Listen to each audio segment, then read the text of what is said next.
Hi everybody, it's Marianne. It's so right. And today I want to talk about buttonholes on the Bernina.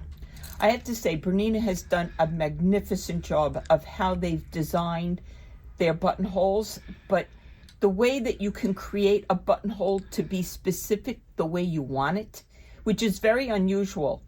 So they have many variations of doing a buttonhole. And I'm on the Bernina 790 Pro. And I'm going to do very basic information just to get you started. So let's start. When you buy buttons, you're going to tell the machine what size buttonhole you need to make. Oh, did I say we're doing buttonholes today? We're doing buttonholes. So when you want to do a buttonhole, you're going to buy your buttons. And on the back of every card, it says the size of the button in millimeters. So for an example, this is a 20 millimeter button. And I'm going to make a buttonhole to fit that button. So on the screen, you have your screen. And this is going to be very similar to most of the models from the 4 series and up.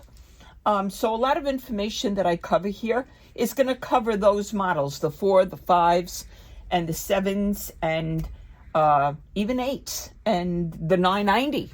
So here I have the main screen, and I'm going to go into the buttonhole setting right here with all the buttonholes, and they have quite a variety.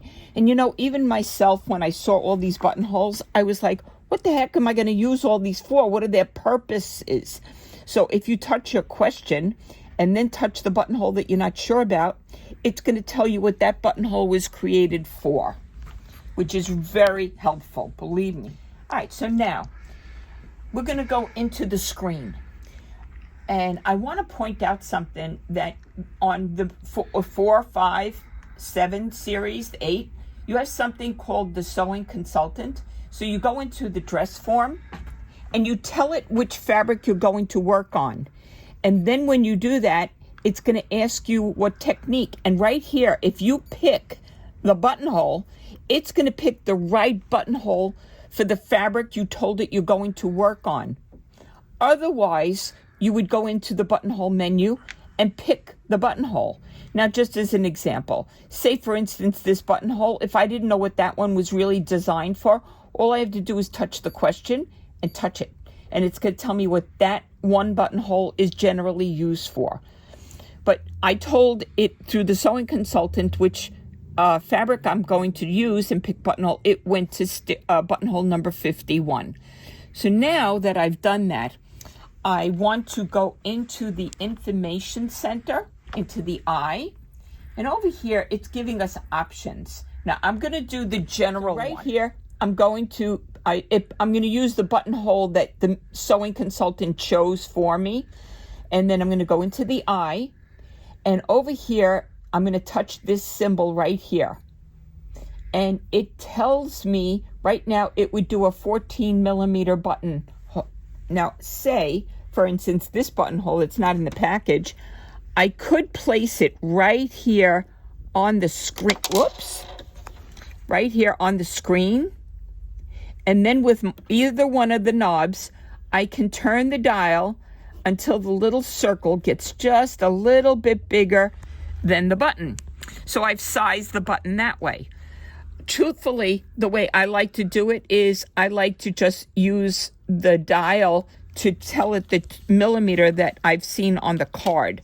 But sometimes you don't have the card, you just have a jar of buttons. But here, I'm going to go to 20 millimeter, which is the same as my card. So I know I'm going to get the right size buttonhole for that button. This particular button is a little bit bigger. So actually, I'm going to go a little bit more. I'm going to go to 21.5. Whenever you do buttonholes, always test it on scrap fabric. When you do buttonholes, first do it on scrap. Now, you don't want to take just any fabric. You want to take the same exact fabric that you want to do the buttonhole on when you do it on the garment. So for instance, this is my scrap, I don't want to now go to a heavy denim. The results are different. And that's also why you should use the sewing consultant, because the machine's going to make adjustments for you. But for instance, this would be, say, a jacket or a blouse. And here's the front. I've marked in where I want the buttonhole to start, that it goes this way.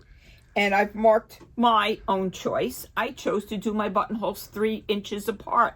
So you would mark it just like that.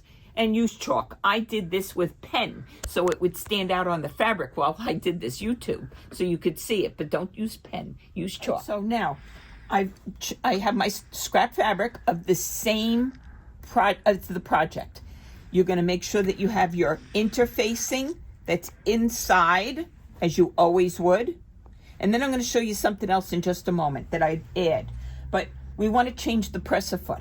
So you're going to take off the foot, the standard foot maybe that you have on the machine, and we're going to put on the buttonhole foot.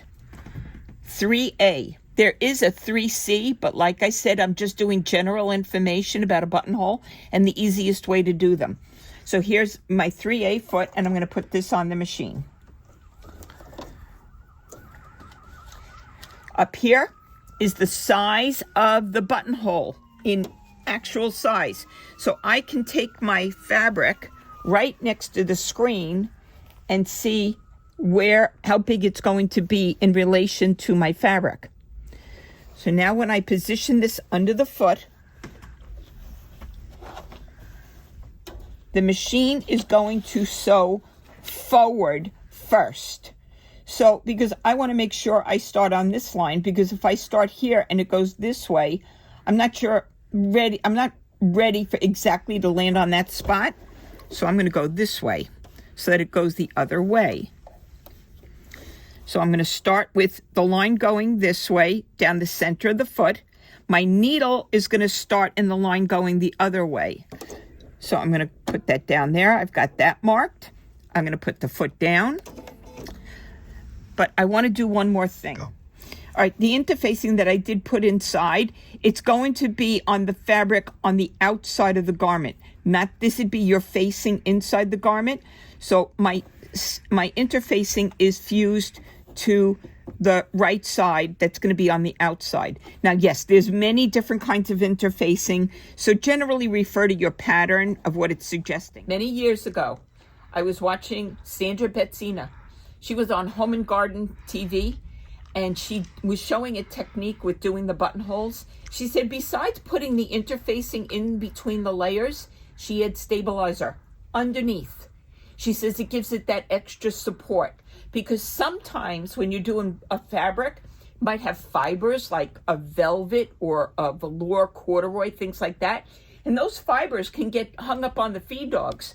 So if you put stabilizer underneath everything against the feed dogs, the fabric is going to feed much smoother. All right, so I'm ready to start. I'm going to make sure that the line going towards me is down the center of the foot, and the line going horizontal the other way is where my needle is going to start. So I'm just lowering my needle to see that I have it lined up right. I'm going to put the foot down, and I'm going to let it go. And because I told the machine the size of the buttonhole, it's doing the whole thing from start to finish.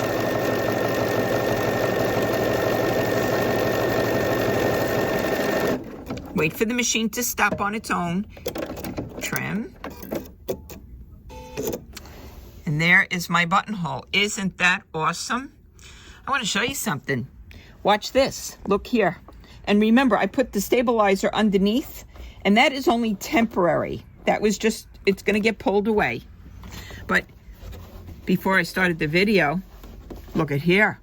I didn't line up my buttonhole with the needle to start in the right spot. And I don't make that mistake. So always make sure you start on scrap. All right, so before I did that buttonhole, before the video started, I did a different buttonhole, and I started it in the wrong spot. So look what happened. I didn't make sure that my needle was in the horizontal line, and I got too close to the edge. And here, this is the one I just showed you. I started right there. So that's the way you want it to go. And then you would just continue doing all your buttonholes. But remember, put stabilizer underneath, because when you're done, it's just going to get ripped away, but it gave the fabric that little bit extra support that it needs. Now I want to show you a corded buttonhole. What is a corded buttonhole? It's going to give the bead, what I call a bead, of the buttonhole a little bit more dimension, but also it's going to help over time from you unbuttoning and buttoning a garment. The buttonhole can stretch out of shape. So we want to put a cord inside the stitching. The foot has these little notches right here, and the same ones are in the rear. So what I'm going to do is I'm going to bring them into the one in the rear first.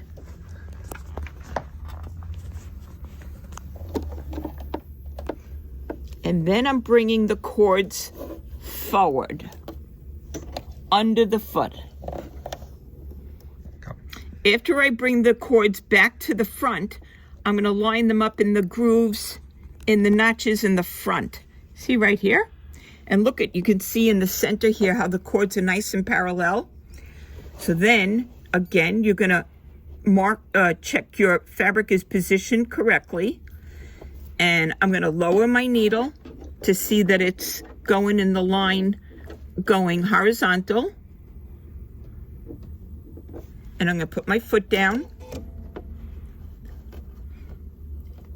And then I'm going to stitch.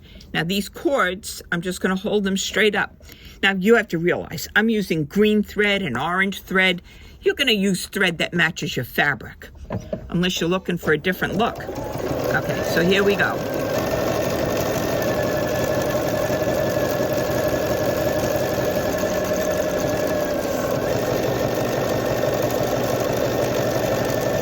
I have to say, this is the way I do all my buttonholes, is with a cord. And we're going to trim. Now, what do we do with these tails in that loop? One of these is going to be loose. So you're just going to pull it in. And it hides. And then you trim these. And there's your corded buttonhole. And it gives it more dimension than the original. Open the buttonhole. The machine's not going to cut it open. So there are these, I've seen people use chisels with a block of wood underneath. For me, I always had trouble. I always still caught the threads and cut the threads. Sandra Betsina, she said use a seam ripper. So that's what I started to do. And I went poke a hole in the center and push to one end. And that's one side. Come around the other way and cut that way. And you got your buttonhole. Now, only once in all my years of sewing did I push too hard and broke the bar tack. I said words nobody should say, because you ruin the garment pretty much. So take a straight pin and put the straight pin going this way, and as you're pushing, the straight pin will act as a stopper if the pin is this way, so you don't break your bar tacks. Now, we got to sew on the button that we just made a buttonhole for. If anything I was afraid to do, this was it. I did not want to sew on a button with the machine because I figured I'd break needles and do other damage. But once somebody made me do it, that's the only way I want to sew on buttons. So in your settings with the buttonholes is a button. So you'll see it on the screen. So like here was the, if I go back to the first, come back.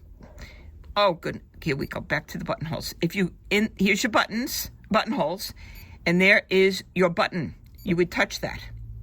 And over here on the screen, you want to tell it that you're using foot number 18. So when I go there, because I chose the button in the settings, it brought 18 up at the top. And I'm going to touch that. And then I'm going to confirm. And look at that, how tiny that is. But that's the foot. So now the foot has these little, Bernina did a great job. Bernina's got these little rubber tabs. And what they're going to do is they're going to hold the button in place so that the button doesn't slide. And there's this little pin. And I'm going to put the foot down. And the pin is going to be in the center of the holes. And yes, I know you're probably all going, but that's 4 holes in the button. I'm going to talk about that. But if you just noticed that when I put the foot down, it came up a little bit. So I want to change certain things with the settings because I want the foot to stay completely snug on the button. Okay. Now that I chose the button, I'm going to go into the machine settings, and I'm going to come into the tools, and I'm going to go to the zigzag and straight stitch, and then I call this the hand. I'm going to go in there. In here with the needle up and down position, you want to make sure that the foot is programmed to stop down, not up. I'm going to go back a tab. Then I'm going to come into the foot height, and I'm going to put the foot height at 0. All the way down. Whoop.